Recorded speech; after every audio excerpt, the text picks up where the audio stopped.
Hey, my name is Jack Johnson, and you're watching Fuse on Demand. Get it when you want it.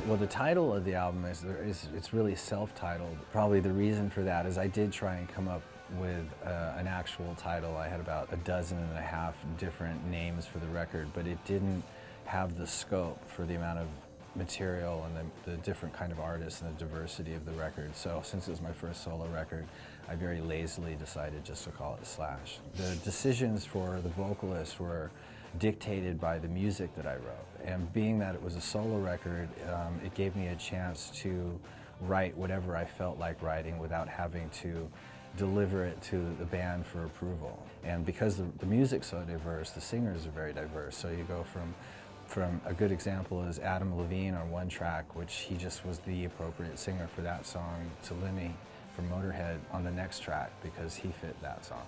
And that's really sort of how the whole record is put together. I just recorded an album with 19 lead singers, and they were all great and really easy to work with, and sort of just changed my whole attitude about lead singers in general. I just happened to work with two guys who are probably two of the most amazing rock singers around, but at the same time they're very idiosyncratic and volatile. But that's part of their charm, you know, so you can't really hold it against them, but it can make things a little difficult.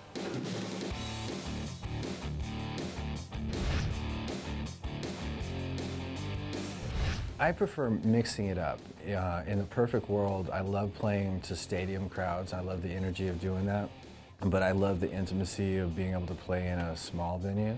And I love playing in arenas. There's a certain kind of sound and a certain kind of a presence that you have in an arena. So if you can mix all those up, it keeps everything a little bit more interesting, and you don't start getting bogged down with just doing one thing over and over and over again.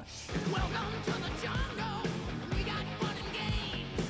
We got everything you want. How do we know the names?